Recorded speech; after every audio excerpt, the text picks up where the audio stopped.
My advice to him is as he's moving up to his upcoming fight, make sure that he focus on speed. He focus on how to improve his strength and while maintaining the speed.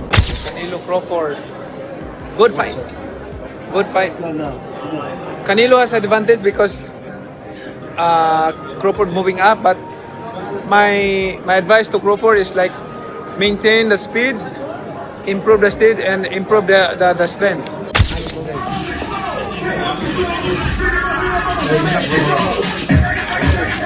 Okay, take a pic.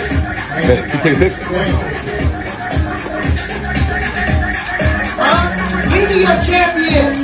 In a headline-making interview, boxing icon Manny Pacquiao delivered a no-nonsense breakdown of the much-anticipated clash between Terence "Bud" Crawford and Canelo Alvarez.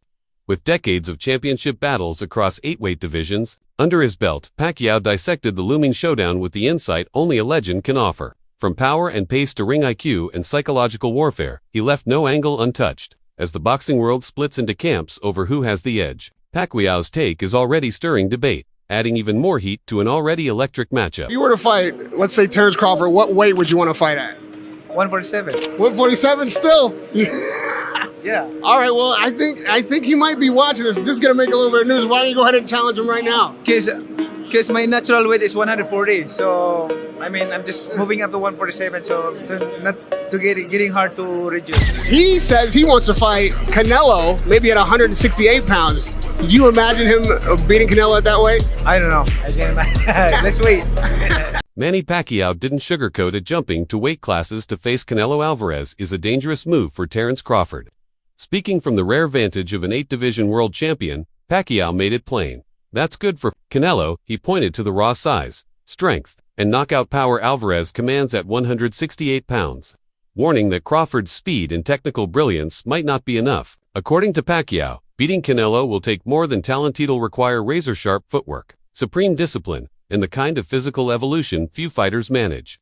For Crawford, this isn't just a step up. It's a leap into hostile territory and a legacy-defining risk with no room for error. That's not easy for Crawford. I mean, it's Canelo has the big advantage, but Crawford needs to manage well his body, his speed, and his power, because he's moving up to another level of weight.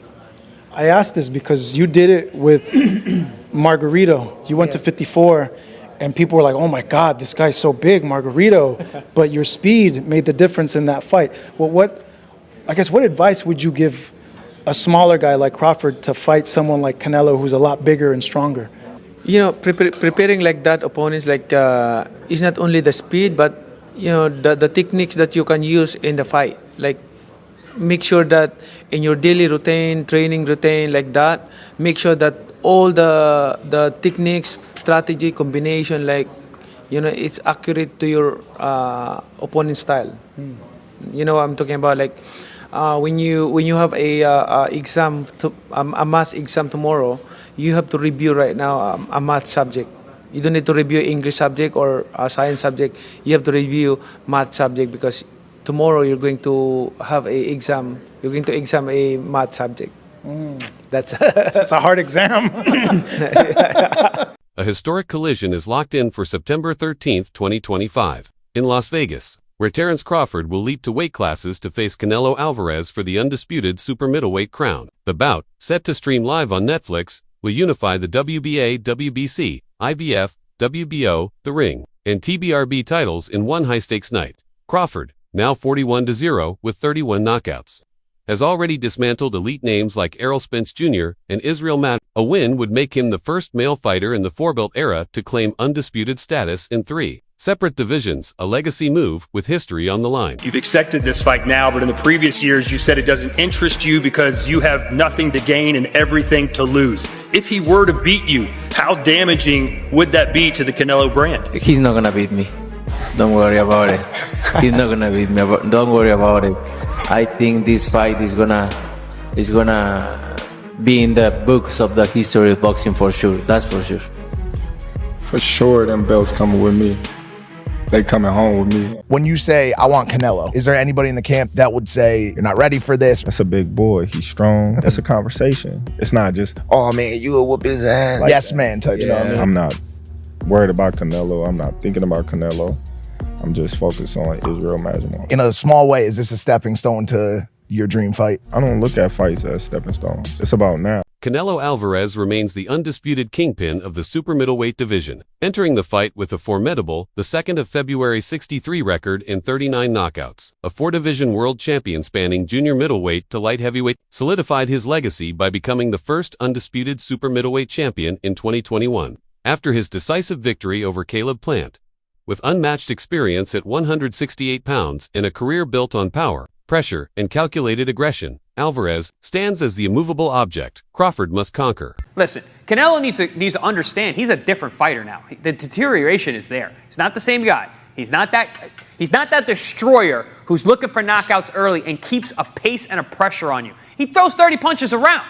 You're not the same guy. So telling everyone you're going to knock them out and then going into, 6 decisions in a row now? Scores a knockdown every time. Power's still there. The problem is the pace and the ability to carry on and push. That's the real difference, and that comes with age. He's 34 going on 45 at this, as far as I'm concerned. He's got a ton of fights, been around for a long time, doesn't have that same desire, the same drive to take the chances against these younger, bigger guys, because he is fighting younger, bigger guys.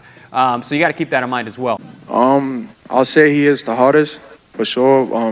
One of the fighters that hit very hard was Angulo.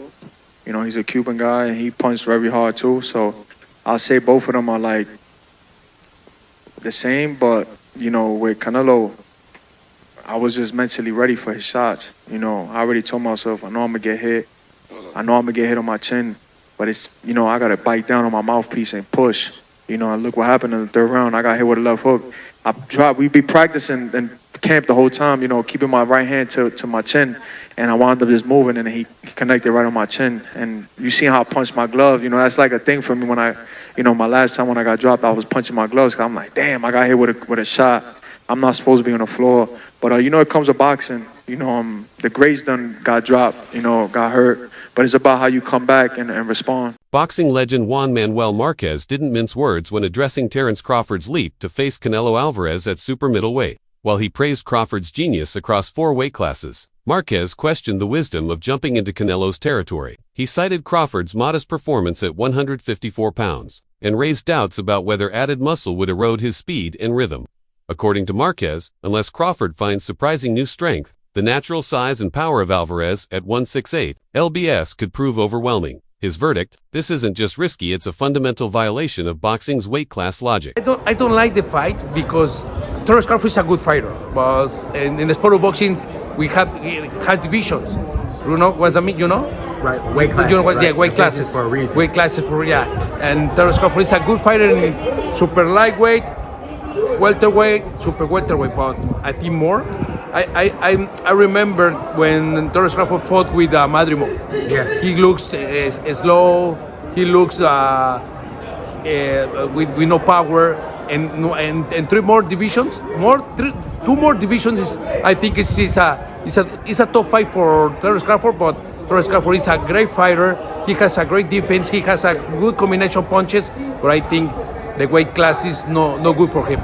Boxing legend Roy Jones Jr. believes the outcome of Canelo versus Crawford won't hinge on weight, it'll hinge on execution. In a candid take, Jones told The Ring that if Alvarez fights smart, he wins. But if he's off his game, Crawford's skill set will take over. According to Jones, Crawford must control the center of the ring, force Canelo onto the back foot, and avoid turning the fight into a foot race. If you run from a big man, you give him all the confidence. That's stupid, he warned. To Jones, this bout is as much about mental mastery as physical power, a chess match where positioning, timing, and tactical nerve will dictate the outcome. I don't care who you beat, the monster thing is going to always follow him. Terence is not taking a fight in between. He's like, I'm going to move up to 168. I'm going to take my time with that. Should we expect an upset, or are we going to see what most people are expecting in that fight if it does happen? Well, we're not going to see what most people are expecting. That's for sure. I can guarantee you that, because most people looking at the weights and saying, oh, they're too far apart. Canelo is too big. No, we're not going to see what y'all think we're going to see. We're going to see a chess match, and a chess match that if it's played correctly by each side, it could be very interesting. If it's played wrong by either side, the other side will dominate. That's how good this fight is. Let's say if Canelo wins, do you think people give Canelo credit because Bud is smaller? And if Bud wins, should he just retire and go on the sunset? Bud definitely should retire if he wins. Canelo, no, you have unfinished business, bro. You can try to hide, you can try to run, but that monster thing, it ain't going nowhere. I'm sorry. Even if you retire the rest of your career, the monster thing is not going anywhere because the monster was searching for you. He beat everything y'all sent at him in the process of trying to get to you. I don't care who you beat, the monster thing is going to always follow him. Yeah, that's true. I mean, there was a time where he was saying, Benavidez was saying, you know what, I got to earn that Canelo shot. He earned that shot long time ago. Veteran commentator Jim Lampley favors Canelo Alvarez in this high-stakes clash, but not without heavy respect for Terence Crawford's elite skill set. Lampley highlights Canelo's evolution from his early stumbles against Mayweather and Bivol to becoming a refined counterpuncher with elite defensive timing and core strength, honed by unorthodox training methods like horseback riding. Yet Lampley doesn't dismiss Crawford. He likens Bud's stylistic versatility to a modern Sugar Ray Robinson, capable of switching stances mid-fight, adapting in real time, and turning ruthless when the moment demands it. His message, Crawford's genius, makes this far from a foregone conclusion.